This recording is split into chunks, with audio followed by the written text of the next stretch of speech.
Bonjour à tous, nous sommes ravis de vous accueillir aujourd'hui pour notre webinaire ISCM, donc notre webinaire du mois qui donc, concerne donc le sujet comment concilier les engagements commerciaux avec les contraintes logistiques. Donc on va être ensemble pendant 45 minutes.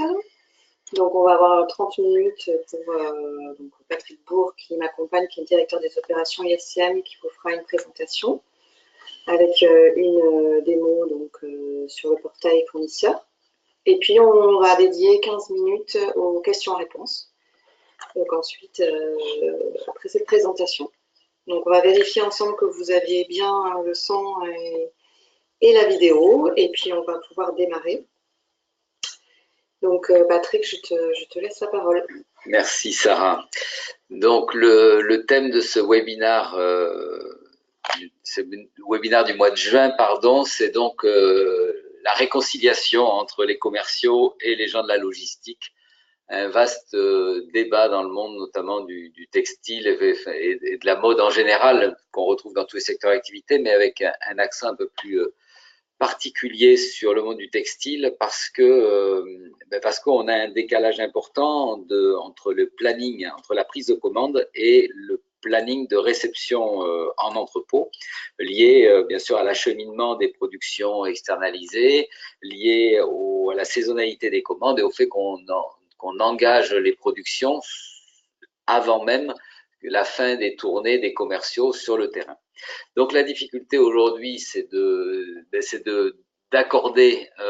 les préoccupations de chacun, de répondre aux objectifs de chacun, alors même qu'on peut avoir des antinomies en termes de responsabilité ou de problèmes à régler. Bien sûr, on va avoir au niveau des clients des demande particulière, d'une pression sur la partie tarifaire, évidemment, mais aussi sur la partie planning de réception. Il faut savoir, bien sûr, que la facturation est prise en compte par vos entreprises au moment où on expédie les marchandises aux clients. Et à ce titre-là, plus les entrepôts sont approvisionnés en temps et en heure par rapport au planning de livraison attendu par les clients, plus on pourra respecter les échéanciers de facturation et donc la rentrée d'argent. Les exigences commerciales sont aussi sur des critères qualité de plus en plus contraignants. Alors on va retrouver des critères qualité de type traçabilité, des filières d'approvisionnement, que ce soit pour du commerce équitable, comme le respect d'un label Max Havelaar ou le fait de pouvoir afficher avec ses produits des valeurs de développement équitable de régions du monde, ou des filières de développement durable avec par exemple le coton biologique qui nécessite une traçabilité des productions de plus en plus fine. La qualité, c'est aussi le fait de limiter les retours pour service après-vente, c'est-à-dire que les marchandises arrivent en entrepôt avec un minimum d'erreurs de confection ou de problèmes de qualité, ce qui permet de rendre utiles toutes les productions qui ont été reçues pour qu'elles puissent être mises à disposition dans les magasins. Bien sûr, les problèmes de qualité, c'est aussi les retours clients qui peuvent être néfastes sur l'image de la marque. Mais avant tout, les exigences commerciales, c'est de respecter les délais de livraison définis pour les clients, en respectant à la fois le cadencement des livraisons pour répondre aux exigences d'un cycle promotionnel sur les produits, notamment. Et pour cela, on va devoir, au niveau de la production, pouvoir disposer en permanence d'un planning de réception qui soit parfaitement fiable et sur lequel on puisse anticiper toute la partie préparation des commandes clients et annoncer éventuellement des alertes ou faire des alertes auprès des commerçants s'il y a des contraintes de production particulières afin de pouvoir trouver des arrangements ou des compensations pour contourner la problématique industrielle en livrant tout ou partie de la production, mais en faisant au moins le minimum. Donc, tous ces échanges-là que l'on va avoir à organiser entre les services des approvisionneurs ou la partie logistique au sens large et les équipes commerciales qui sont en lien avec les commerciaux, mais toutes ces informations à manipuler, il va falloir pouvoir les mobiliser quasiment en temps réel pour pouvoir afficher en permanence un échéancier d'approvisionnement des entrepôts qui va permettre de décomposer ensuite tout le cycle aval jusqu'à l'expédition donc des clients finaux. Donc ajuster l'échéancier de production en quantité. C'est vrai que si les commandes de clients bougent, ben, il peut être extrêmement opportun de pouvoir renégocier avec les fournisseurs un aménagement des quantités, que ce soit à la taille ou à la couleur, pour éviter de produire des productions qui ne répondent pas à un besoin client à proprement parler. Mais ça va être aussi de pouvoir animer des relations avec les fournisseurs pour pouvoir faire ce qu'on appelle des special make-up, c'est-à-dire des déclinaisons de modèles standards pour répondre à des besoins spécifiques de clients. C'est rentrer dans quasiment des productions de masse, mais en faisant du sur-mesure pour répondre à des gros clients qui peuvent être ou des grandes enseignes avec la notion de marque distributeur ou de produits dédiés pour un distributeur, ou avec des conditionnements particuliers. Les gens de la VPC ou du commerce en ligne vont demander des conditionnements différents que avec par exemple sous blister et déjà plié, alors que pour des approvisionnements en magasin,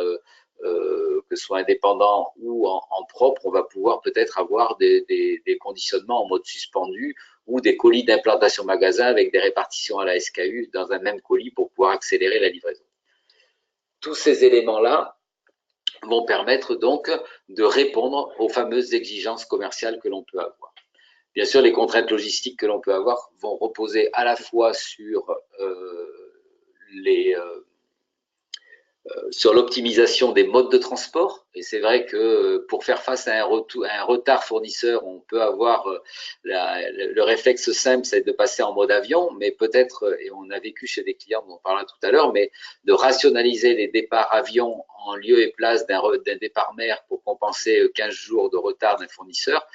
peut-être que de le faire que sur un tiers de la production plutôt que sur la totalité, ça peut faire gagner beaucoup d'argent, etc., etc. Donc, les maîtres mots, pour faire face aux maîtres mots, si on joue sur l'homonymie de ce slogan quelque part, ça va être alerter au plus tôt de tout dysfonctionnement chez un fournisseur pour pouvoir composer avec le client une nouvelle répartition de son échéancier de livraison ou de renégocier avec le client final des aménagements. Mais à l'inverse, alerter au plus tôt, c'est que le service commercial, quand il sait, et s'il a connaissance d'une modification d'une commande client ou de quantité commandée sur un ordre d'achat pour un modèle donné, avec une répartition SKU différente entre les tailles et les couleurs, ben, plus tôt on pourra avertir le fournisseur, plus tôt on pourra changer son plan de fabrication pour pouvoir répondre à ces exigences commerciales très fines et produire exactement en quantité les SKU qui sont demandés par les commerciaux. Évaluer le risque. Quel est le risque d'un retard sur une production par rapport à l'acceptation du client de la livraison et comment on peut anticiper l'impact d'une dérive, peut-être en jouant, on l'a vu tout à l'heure, sur les modes de transport ou sur les incoterms pour pouvoir compenser peut-être certains ajustements de prix ou faire porter une augmentation du prix de transport au fournisseur si c'est lui qui est à l'origine de la dérive du planning. Proposer des alternatives ou des correctifs. Donc, alternative, s'il y a un produit qui est en rupture ou si on n'a pas atteint le minimum de quantité négociée avec un fournisseur pour respecter une cohérence tarifaire entre ce qui a été vendu et puis le coût de fabrication, ben à ce moment-là, on peut peut-être proposer au client un modèle complémentaire, un modèle alternatif pour pouvoir, ou de compensation pour pouvoir quand même livrer au client le chiffre d'affaires sur lequel il s'est engagé en termes de prise de commande. Et tout l'enjeu va être de tracer toutes les décisions pour en tirer les enseignements et puis pour pouvoir, en fin de saison ou de cycle, comprendre ou discuter avec les services marketing ou commerciaux des problématiques de production que l'on a pour pouvoir adapter, affiner les filières de production, voire changer la note de performance d'un fournisseur pour pouvoir en prioriser un autre sur la saison suivante sur une production similaire au modèle, mais pour la saison, pour la saison prochaine par exemple. Alors, tous ces échanges que l'on va pouvoir animer et travailler avec les fournisseurs, on va les faire à travers un portail fournisseur. Et je vous propose une petite vidéo de 2 minutes qui va illustrer l'ensemble du sujet et on reviendra après ou sur des exemples concrets sur les clients et les références que l'on a dessous et à travers la démonstration pour illustrer les propos que je viens de vous servir. marché concurrentiel du prêt-à-porter et de la mode en général impose une pression commerciale de plus en plus forte. L'enjeu est d'être capable de répondre aux demandes spécifiques de chaque client, alors même que la production peut être externalisée à l'autre bout du monde. C'est là la force du portail fournisseur ISCM, qui harmonise le suivi des approvisionnements et la planification entre tous les acteurs. Les commandes sont soumises aux fournisseurs pour confirmer les coûts, les quantités, les dates de réception des matières premières ou des produits finis. Les échanges permettent d'identifier au plus tôt les contraintes de production pour valider les jalons de suivi. ISCM permet de mobiliser chaque acteur sur un objectif commun. Via une interface sécurisée, le fournisseur saisit ses contrôles qualité pour valider le lancement de la production, mettre à jour son suivi et informer l'approvisionneur en temps réel. Quels que soient les problèmes de qualité, de quantité ou de délai, ISCM facilite la prise de décision en fonction des priorités réelles qui ont pu évoluer. L'approvisionneur, avec le fournisseur, peut adapter et moduler en concertation le plan de production et de livraison pour respecter les objectifs fixés. En temps réel, chaque acteur est informé, les priorités validées et le planning adapté en cohérence. Une fois la production terminée et contrôlée, ISCM génère la liste de colisage et les étiquettes colis. Informé, le transitaire peut déclencher les opérations d'acheminement et renseigner les dates de suivi. Ainsi, via ISCM, les équipes entrepôts disposent d'un planning de réception plus fiable pour anticiper la préparation des expéditions clients. En synthèse, tout au long du cycle d'approvisionnement, la supervision ISCM simplifie la relation avec les fournisseurs et accélère la prise de décision pour respecter les engagements de livraison. Voilà, donc en quelques mots, le périmètre fonctionnel du portail fournisseur, et on voit que tout au long du cycle, on va pouvoir tracer l'ensemble de ces échanges et ajuster toute la composante du cycle de fabrication, que ce soit en augmentant ou en dissociant des ordres de fabrication pour des ordres d'achat pour pouvoir animer un cadencement de fabrication ou pour pouvoir jouer sur la qualité. Mais en tous les cas, c'est le fait de garder en permanence la maîtrise du cycle de fabrication, puisque si ISCM ne permet pas, comme ISCM permet de générer les étiquettes colis, à partir du moment où on a bloqué une fabrication pour un problème de qualité quelconque, à ce moment-là, le fournisseur ne peut pas conditionner sa production et le transiteur ne pourra pas enlever cette production. Donc, on a à la fois la capacité de gérer le dialogue permanent avec le fournisseur pour ajuster et vérifier et contrôler les cycles de fabrication, mais on a aussi la capacité de maîtriser ces expéditions pour la bloquer. Et le tout en connaissance de cause. Alors, c'est ce qu'on a mis en place chez des gens comme Petit Bateau, où la problématique était très forte sur la qualité de production. Et là, c'était une exigence commerciale que l'on peut comprendre par rapport à la toxicité, par exemple, des matières premières. Et quand Petit Bateau a décidé d'externaliser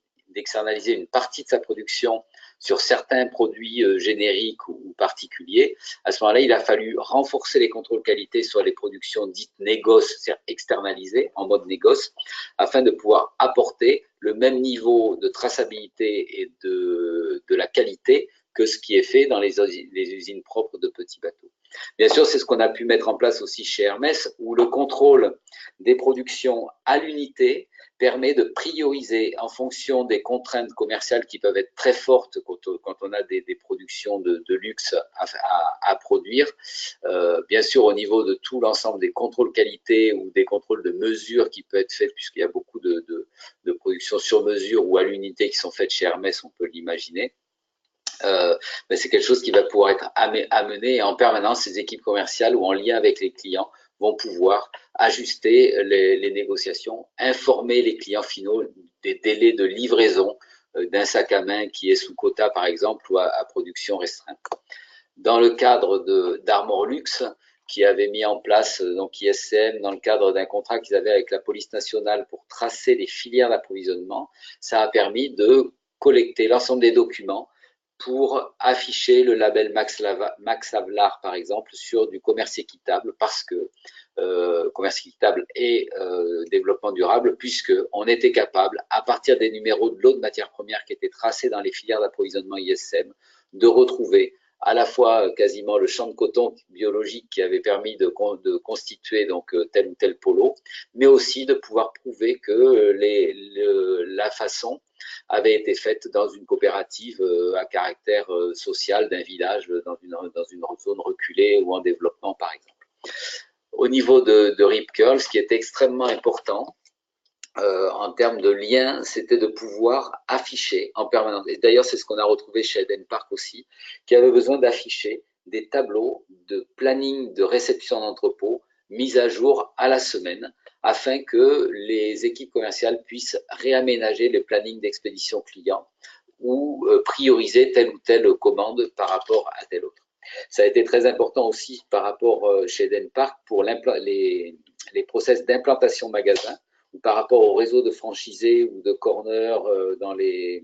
magasins multimarques ou des magasins sous franchise ou en nom propre, pardon, on avait pu faire en sorte de pouvoir prioriser une partie des têtes de collection pour pouvoir faire les implantations magasins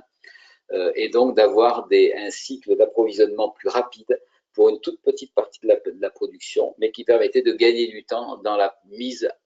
en vue des nouvelles collections, par exemple dans les vitrines. Chez Billabong, on a mis en place ISM dans le cadre d'un programme de satisfaction client sur toute la gestion des retours magasins, afin de pouvoir permettre aux magasins de pouvoir retourner les marchandises qui pouvaient avoir un problème technique de SAV pur et simple lié à la production, ou des retours commerciaux par rapport donc à des non vendus, ou à des collections ou des modèles non vendus de la collection, afin de pouvoir les remplacer par des modèles de la collection suivante. Mais cette supervision a permis d'améliorer et de rester en lien avec les fournisseurs pour pouvoir avoir un suivi de la qualité entre les retours magasins et puis les approvisionneurs qui étaient en lien avec les fournisseurs. Alors, le portail ISCM rentre dans le cadre du concept de la SCEM, donc la Supply Chain Event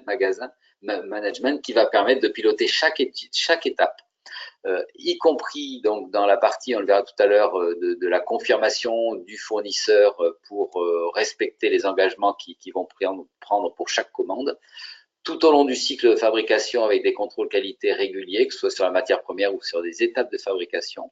Et enfin, sur toute la partie acheminement jusqu'à l'entrepôt. Et à partir du moment où on va pouvoir gérer l'ensemble de ces jalons tout au long du cycle d'approvisionnement qui peut s'étaler sur plusieurs mois, on va être capable de gérer le risque ou d'alerter très en amont pour tout risque de dérapage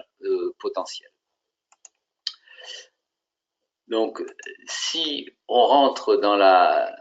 présentation du produit, donc, et on va illustrer avec quelques fonctions et un petit scénario, quelques fonctions clés qui vont vous mettre en évidence à la fois l'ergonomie, mais aussi le potentiel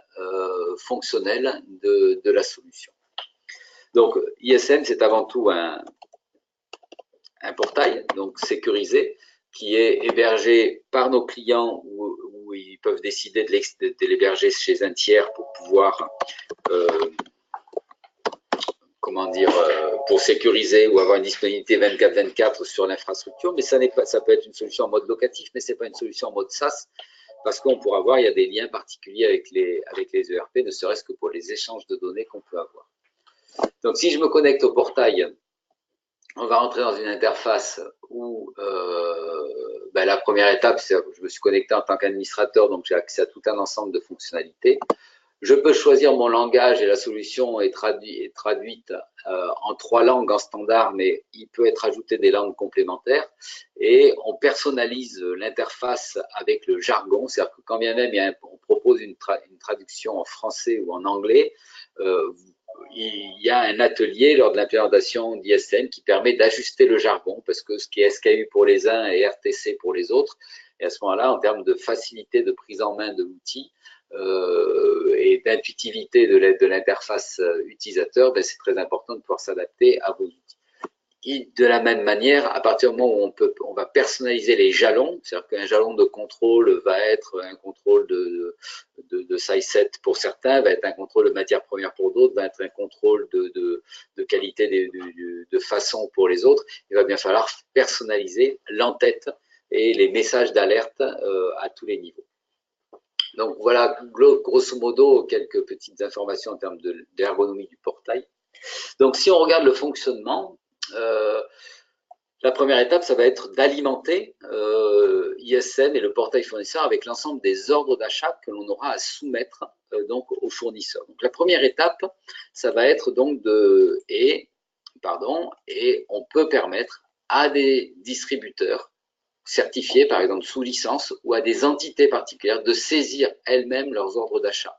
Ça veut dire qu'on a à la fois une capacité d'importer des ordres d'achat qui ont déjà été préparés par l'ERP, mais aussi on peut permettre à des distributeurs particuliers de saisir leurs propres demandes d'achat, ce qui va nécessiter de les consolider pour pouvoir fournir aux fournisseurs donc une commande globalisée de X milliers de pièces, en gardant en mémoire que ces X milliers de pièces se répartissent sur plusieurs commandes ERP ou plusieurs commandes ou plusieurs commandes de distributeurs. L'approvisionneur, quand il va recevoir ces commandes, il va permettre de les enrichir, ces commandes-là, en vérifiant le fait que le dossier technique du modèle à produire est bien complet, est bien à jour, en pouvant intégrer dedans des données issues du PLM qui vont permettre de, par exemple, générer les étiquettes produits. On parlera tout à l'heure des étiquettes colis, mais il y a aussi la possibilité d'éditer des étiquettes produits, et donc de donner les informations aux fournisseurs par rapport à ces informations-là. Une fois que l'approvisionneur considère que les ordres commandes consolidés atteignent bien les minimums de quantité, sont bien conformes à ce que le fournisseur, à ce dont le fournisseur a besoin pour pouvoir travailler, l'approvisionneur va soumettre les commandes au fournisseur, et là encore, il peut ou choisir son fournisseur, ou la commande peut être attachée à un fournisseur particulier si dans le PLM, il a été défini que tel modèle avait été pris par des abacs de sourcing ou des règles de sourcing avaient été affectées à tel ou tel fournisseur. Mais ceci dit, éventuellement, on pourrait dissocier, et c'est particulièrement utile quand on peut avoir pour un même modèle une filière d'approvisionnement longue qui pourrait être en Asie et une filière courte pour du réassort ponctuel au Maghreb, par exemple, et on peut choisir en fonction des priorités de répartir tout ou partie d'une commande ou d'un volume sur un ou plusieurs fournisseurs, par exemple. Et dans cette étape-là, il va y avoir de soumission de la commande au fournisseur. Il va y avoir une étape très importante que l'on appelle la confirmation et qui est un module à part entière dans ISM. Et dans cette confirmation, eh ben, on va pouvoir suivre la négociation et la validation des fournisseurs sur tout un ensemble de critères très importants et qui doivent répondre justement aux contraintes commerciales. Alors, si je rentre dans l'outil, ça, c'est une des premières étapes, un des premiers points forts du portail ISM, c'est ce tableau qu'on appelle le tableau de gestion par exception, dans lequel on va pouvoir suivre tout un ensemble d'indicateurs qui sont ou personnalisables ou que l'on peut retrouver dans une liste d'indicateurs spécifiques qu'on va pouvoir activer ou pas en fonction à la fois des modèles ou des clients par rapport à leurs préoccupations à proprement parler. Et donc, je vais pouvoir retrouver tous les ordres d'achat qui ont été soumis à un fournisseur et pour lequel j'ai une action à faire ou pour lequel je suis en attente d'une position du fournisseur. Donc, par exemple, à ce niveau-là, je sais que j'ai une demande de changement de date de mise à disposition, c'est-à-dire que j'ai proposé un ordre d'achat à un fournisseur en lui demandant de produire, par exemple, pour l'ordre d'achat du numéro ERP 902 50 51, qui a un numéro d'incrément 37 pour le chiffre dans ISM, eh ben, j'avais donc une quantité de 192 pièces, alors que j'avais donc un minimum de 350, etc., donc des informations. Je peux avoir sur cet ordre d'achat l'ensemble des informations concernant l'entête de ma commande. Je peux avoir une vue sur les quantités, voilà comment se répartissent à la SKU les différentes quantités, sachant que je peux éventuellement, par exemple, augmenter ma quantité avec des accélérateurs de saisie à la SKU qui me permettent de pouvoir répondre à ces éléments ou revenir donc à une répartition, à la répartition initiale. Je peux avoir une vision du prix par rapport aux quantités, parce que ça peut être important par rapport à mon MOQ, des consignes de conditionnement par exemple, ou des références qui peuvent venir du PLM ou d'informations pour pouvoir travailler sur ces éléments-là. À tout moment, le fournisseur peut éditer tout ou partie de sa commande pour pouvoir récupérer le document qui constitue son ordre d'achat. Il faut savoir que dans cette partie de confirmation,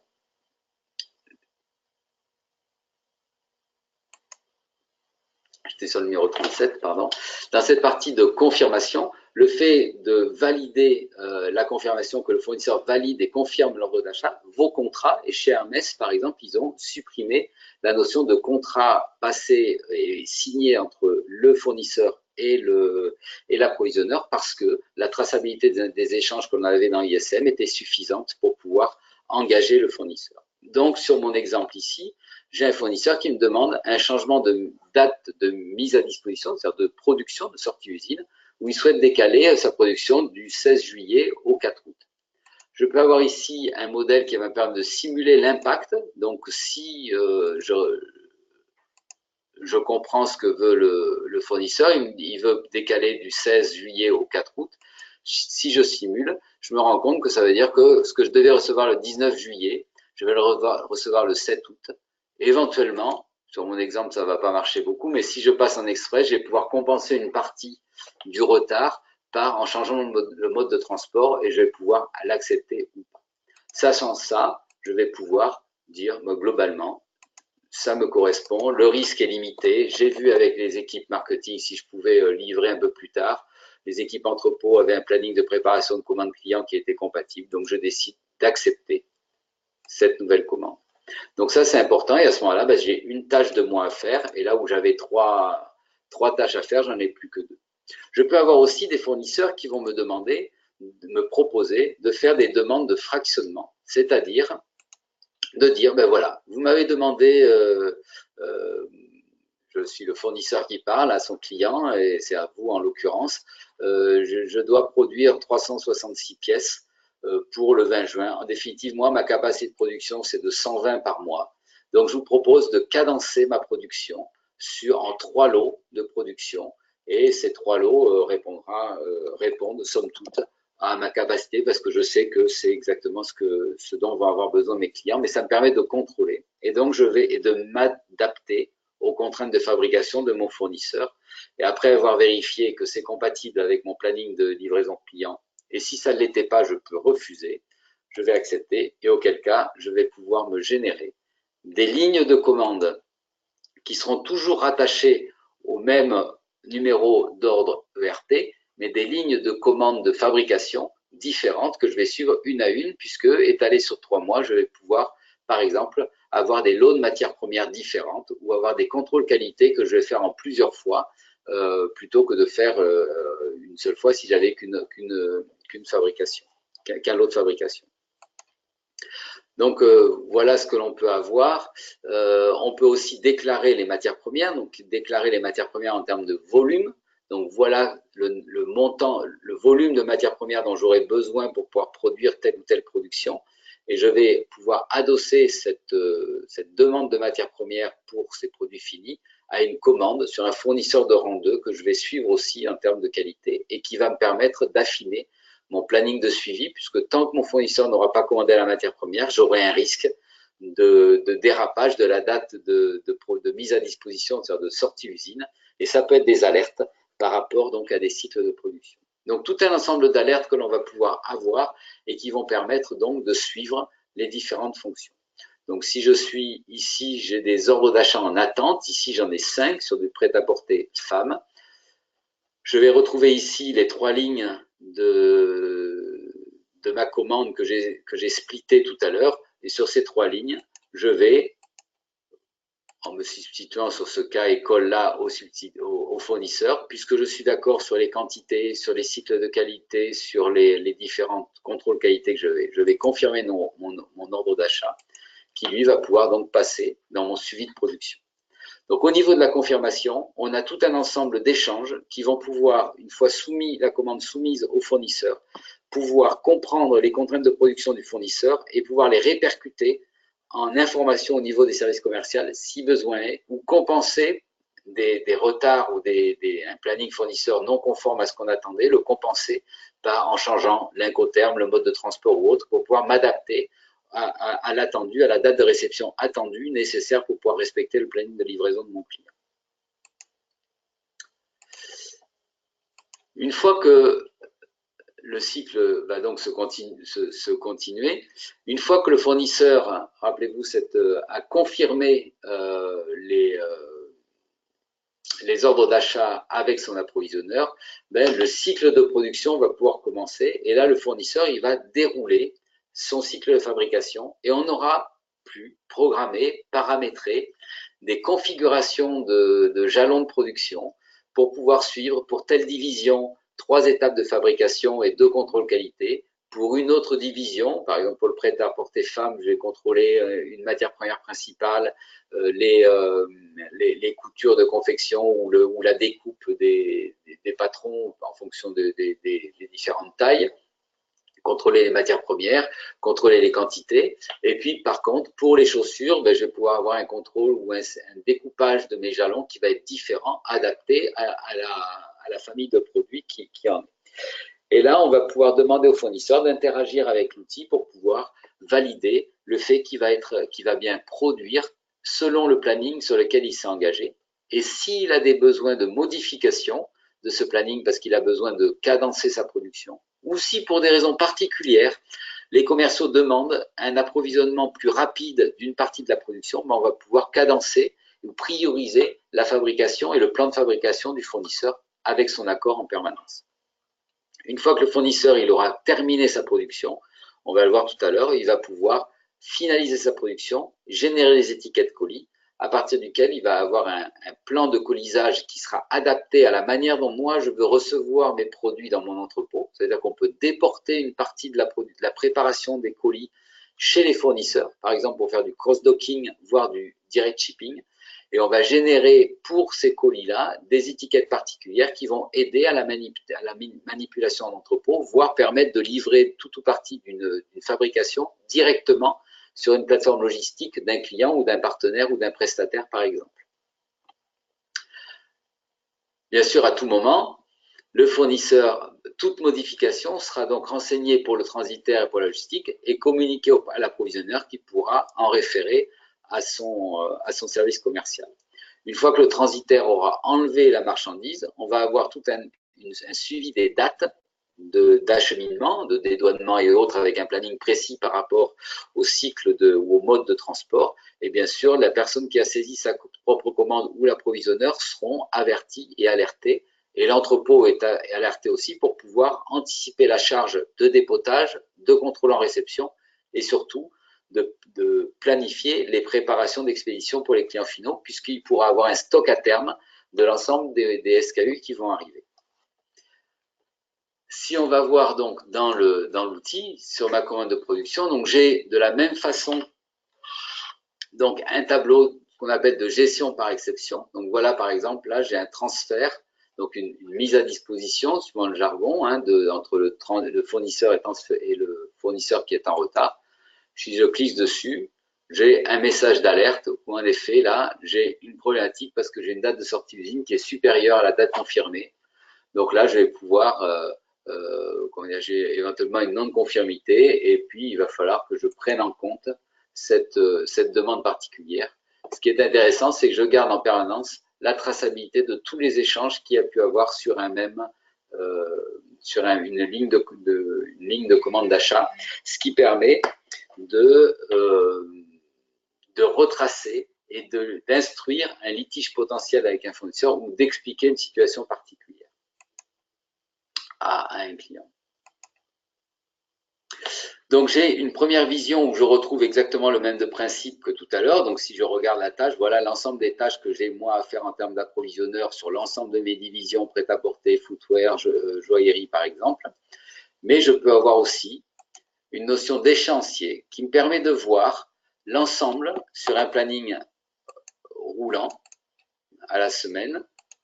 ou au mois, l'ensemble des actions qu'il y a à faire particulière. Et là, ce qui est en gras, ce sont les demandes de changement. Donc là, par exemple, j'ai une demande sur, grosso modo, 230 pièces si l'arithmétique est bonne, d'escarpins pourpres. J'ai une demande de fractionnement. Et si je rentre sur cette demande de fractionnement, je vais pouvoir ici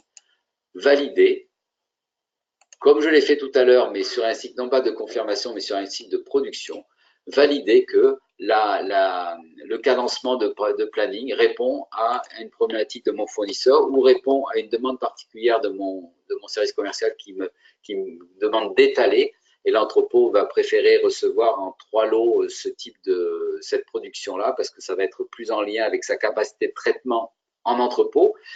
en termes de volume, de capacité de dépotage, capacité de contrôle, capacité de préparation commande. Et à ce moment-là, en étalant ça, ça me permet de lisser la charge sur mon entrepôt, par exemple. Donc, j'accepte ce cadencement de production et je garde en mémoire en permanence qui a traité telle ou telle demande et qui l'a validée. À partir de ce moment-là, si je reviens sur mon échéancier, eh bien, je vais avoir donc une organisation différente de mes données qui prend en compte donc ma nouvelle fonction. Ici, en rouge, j'ai une demande de changement de date, de changement de quantité par exemple, où, comme convenu pour terminer mon lot de matières premières, en effet, j'ai acheté ou j'ai fourni à mon fournisseur une matière première en quantité qui lui permettrait de produire 20 pièces de plus. J'ai peut-être intérêt à le faire plutôt que de laisser de la matière première non utilisée, alors même que je l'ai payée ou que je la paierai par rapport aux conditions commerciales que j'ai avec mon fournisseur. J'ai intérêt à optimiser cette matière première et quand bien même produire une vingtaine de pièces supplémentaires. Et à ce moment-là, je vais dire que je suis d'accord et je vais pouvoir éventuellement valider le fait que ces pièces supplémentaires, je vais les vouloir sur telle et telle taille plutôt que sur telle autre parce que je sais qu'elles sont plus faciles à vendre, par exemple. Donc là, je réponds OK et j'accepte à la fois la répartition à la SKU que j'aurais pu modifier ou j'accepte les quantités. Et à ce moment-là, je suis passé de 180 à 200 sur cet exemple-là. Donc, je peux travailler avec cet échéancier et ça me permet d'avoir sur la production en confirmation ou en totalité un planning global des réceptions attendues en entrepôt par rapport à une liste de modèles ou de numéros ERP que je peux cibler. Ici, par exemple, je pourrais prendre que ce numéro ERP qui me permet de faire un filtre sur tout ou partie des productions attachées à un numéro ERP ou à un modèle particulier, par exemple. Mais je peux aussi avoir un suivi de production global sur l'ensemble de mon plan de production que je peux exporter si je veux au format Excel, ce qui me permet de retrouver l'ensemble des données qui sont mises à disposition dans le portail sur un format Excel, ce qui permet au fournisseur de retrouver et de pouvoir remanipuler les données dans son propre système d'information s'il en a besoin. Aujourd'hui, toutes les commandes sont fournies et tous les échanges avec les fournisseurs sont faits par mail le plus souvent avec des échanges de fichiers. Là, toutes les informations sont échangées par ISCM, mais à tout moment, le fournisseur ou l'ensemble des utilisateurs peuvent remobiliser les données à disposition dans le portail sur un format qui est un format conventionnel par rapport à ce qu'ils ont l'habitude de retrouver. Donc ici, je peux chercher un ordre d'achat particulier, donc dans l'ensemble de ma feuille. Par exemple, mais vous verrez, il n'y a pas de hasard, le numéro 68, sur lequel j'ai une demande d'information particulière puisqu'il me dit qu'on va pouvoir expédier en avance. Donc ça, je le prends en compte parce que c'est plutôt une bonne chose pour moi. Et donc, comme il peut expédier en avance et que tous les voyants sont verts, tous les contrôles qualité sont verts, qu'il n'y a pas de jalon bloqué ou de jalon manquant, je vais pouvoir générer ma packing list. Donc là, je vais pouvoir demander à mon fournisseur de remplir ou de saisir les quantités qu'il a réellement produites avec une zone d'échange potentielle de tolérance à plus ou moins 3% par exemple. Là, on a paramétré pour les besoins qu'il n'y a pas de tolérance possible. Les dates de réception à l'usine, j'aurais peut-être dû les saisir le 21 mai dernier quand je les ai réellement reçus. Ça veut dire que je les ai reçus, que je les ai contrôlés. Et puis, il y a eu une validation finale de de la qualité qui a été faite hier et que j'ai pu enregistrer. Donc, c'est-à-dire que c'est une information complémentaire qui me donne et qui me permet de générer ma packing list par rapport donc à mes 180 unités. Et je vais donc alimenter ma packing list. Et en faisant cette opération-là, je vais répartir par rapport à des quantités à la SKU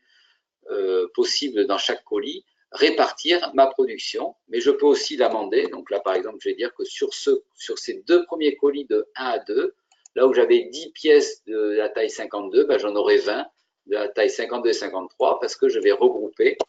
ces deux colis, ce qui me permet de supprimer les lignes vides éventuellement, de réindexer le numéro des colis, parce que là, évidemment, j'ai créé un trou en supprimant 2 lignes.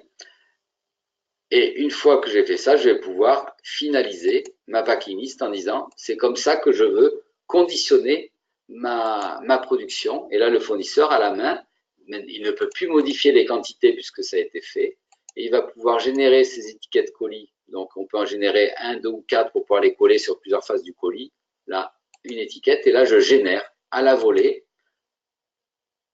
mon fichier d'étiquette où je retrouve bien mon colis qui est en quantité non standard et pour cause, j'ai mis 20 pièces dans ce colis-là de ces 2 SKU. Et puis là, dans le suivant, donc j'ai sur le colis numéro 2, j'ai 20 pièces aussi parce que j'avais 2 colis. Pardon. Sur le colis numéro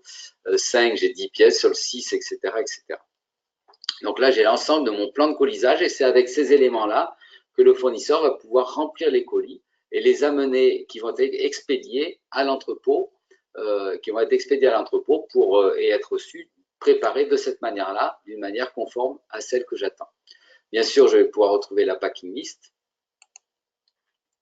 dans laquelle je peux demander, avec le plan de colisage, ce qui veut dire qu'à ce moment-là, la marchandise n'a toujours pas été prise en compte par le transitaire, mais dans mon entrepôt, par un jeu d'interface, je peux déjà savoir mon attendu, qui devient de plus en plus ferme, puisque là, les quantités ont été confirmées. Donc, je n'ai comme aléa maintenant que des aléas d'acheminement qui vont faire que ma production ne pourra pas être à l'heure, puisque toutes les dates ont été confirmées jusqu'à présent. Je peux éventuellement demander au fournisseur de renseigner son numéro de facture ou un numéro de proforma. J'ai pu valider le volume et le poids de ma commande, le nombre de pièces, etc. Ce qui me permet d'avoir tout un ensemble d'informations logistiques, sachant que je peux aussi, sur cet ordre d'achat, rajouter des documents particuliers qui pourraient être des documents de type CITES sur des origines de matières premières, des documents de type douanier, donc de constituer un ensemble documentaire qui va me permettre de remplir avec des documents qui peuvent être obligatoires ou pas, que tout le monde, que les fournisseurs pourront ou ne pourront pas voir, tout un ensemble d'informations nécessaires pour le traitement de ma réception ou le dédouanement de ma marchandise. Donc voilà, aujourd'hui, la liste de colisage ayant été finalisée, je ne peux plus modifier les données et les informations sur mon ordre d'achat. Le transitaire est informé qu'il va pouvoir enlever cette marchandise et l'expédier selon l'Incoterm et le mode de transport qui ont été définis. Ici, je vais regarder sur mon ordre d'achat, je vais retrouver le détail de mon en-tête de commande avec l'ensemble des informations que je peux éventuellement encore modifier dans certains aspects, avec quelques données par rapport donc au mode de transport et à l'impact de l'acheminement qu'il y a. Je vais retrouver les quantités réellement initiales. Je vais retrouver les prix que j'ai définis sur mes différentes pièces, l'historique de toutes les demandes de modification qu'il y a eu, les jalons, avec tous les jalons d'approvisionnement que je peux avoir sur le transport uniquement, et l'ensemble des jalons, y compris les jalons qualité que je peux avoir ou de réception, les différents documents qui sont rattachés, les références, le suivi des réceptions, ça c'est très important. Ma marchandise, elle est partie, elle a été expédiée, donc là, elle est encore en vert. Quand elle est expédiée, elle change de couleur, mais ça veut dire que là, je vais avoir, quand le transitaire l'aura pris en charge, je vais ici prendre en charge tout ou partie, je peux l'avoir ici. Les quantités reçues en entrepôt, rangées en entrepôt et rejetées, c'est-à-dire que le fournisseur et l'approvisionneur peuvent, en cas de litige ou de problème de réception, voir quel est l'impact, qu'est-ce qui est fait, et ça peut permettre d'expliquer ou le fait qu'on ne paye pas la totalité au fournisseur, ou le fait que qu'il y ait un litige par rapport à une quantité rejetée trop importante par rapport à une APAC qui peut être définie sur des produits particuliers. Voilà donc globalement, bien sûr qu'on va retrouver, comme tout à l'heure, la possibilité d'imprimer tout ou partie de l'onglet pour pouvoir récupérer mes demandes, donc ou au format PDF ou au format Excel, ici, ce que je veux, ou le télécharger ou l'envoyer par mail, par exemple. Voilà donc globalement un périmètre ou une illustration rapide de tout un ensemble de fonctionnalités qui vont permettre d'aménager mon cycle mon plan de production externalisé et de suivre l'ensemble des données avec un niveau de détail qui me permet de fiabiliser les données et mon reporting opérationnel en permanence, moi en tant que directeur des opérations ou qu'approvisionneur responsable d'une zone ou d'une division ou d'un groupe de fournisseurs. Le fait de pouvoir avoir et de partager l'ensemble des informations à tout moment permet à tout acteur d'être informé en permanence par le biais d'alerte mail ou de tableau de bord de gestion par exception, comme on l'a vu tout à l'heure. Donc de partager l'information, mais aussi de faciliter le remplacement en cas d'indisponibilité d'une personne, puisque l'ensemble des informations étant à disposition et centralisées sur un même référentiel, ça veut dire qu'une personne peut reprendre la main en remplacement d'une absence, par exemple.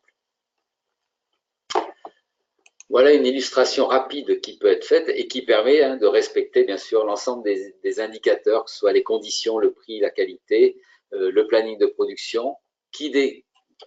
dont dépend évidemment le planning de réception en entrepôt et puis les différents modes de transport. L'enjeu étant d'optimiser les coûts. À quel niveau? Déjà, en fiabilisant les contrôles qualité, ça va permettre d'avoir des productions, des réceptions de produits qui seront,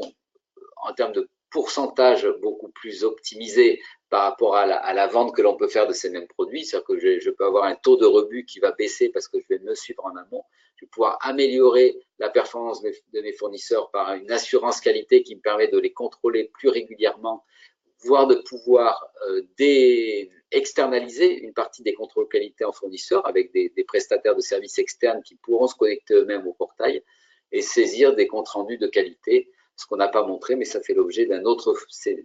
webinaire qui aura lieu dans quelques temps. Donc, déployer le portail fournisseur ISCM, c'est améliorer la traçabilité de la production, améliorer le reporting et le suivi des réceptions d'entrepôt ou du planning de production pour alerter les écarts en délai et en qualité, anticiper des plans d'ajustement ou des plans d'action de contournement, anticiper les réceptions en volume et en date, en volume pour pouvoir mieux lisser les plans de préparation des commandes et en date pour pouvoir harmoniser et synchroniser les exigences d'expédition en magasin avec les contraintes de production des fournisseurs. Bien sûr, ça permet d'optimiser les coûts d'approvisionnement, donc la marge qu'on va faire par rapport au prix, en limitant les rebuts, en tendant sur des productions ajustées à l'exacte commande qui a été faite par les clients, à la couleur ou à la quantité. Il est bien évident qu'on peut modifier les quantités à la couleur tant que les matières premières n'ont pas été commandées, et on peut modifier les quantités à la taille pendant même le cycle de fabrication, puisque globalement, tant que la découpe n'a pas été faite, on peut encore modifier les quantités. Sécuriser les livraisons aux clients, on en a parlé, donc sécuriser la facturation, le déclenchement de la facturation, ajuster les plannings fournisseurs, maîtriser le colisage, faciliter la préparation des commandes clients en lissant les réceptions entrepôts et en délocalisant une partie de la préparation des colis chez le fournisseur ou dans des plateformes logistiques intermédiaires, mais quelque part à des prix ou dans des conditions qui peuvent être faites, donc par exemple en Asie ou sur des zones à moindre pression salariale. Améliorer la satisfaction client par le meilleur respect des engagements, par un meilleur respect de la qualité, en affichant mieux les valeurs éthiques ou de développement durable que l'on peut avoir attachées à la production, par une meilleure suivi et une traçabilité très forte des filières d'approvisionnement, mais aussi en étant capable de mieux suivre, ce qui est compliqué, on l'avait vécu que ce soit chez Rip Curl ou Quicksilver ou même d'autres, ou Billabong, de pouvoir maîtriser la notion de special make-up, c'est-à-dire la déclinaison de modèles standards pour les personnaliser aux attentes d'un client, ce qui permet de ne pas retrouver un produit en promotion chez Decathlon, de ne pas le retrouver chez Intersport, par exemple. Voilà donc globalement ce qu'on voulait partager avec vous sur ce thème. Globalement, il est 15h20, donc j'ai respecté à 5 minutes près le planning pour pouvoir laisser quelques questions-réponses ou quelques échanges si cela vous intéresse.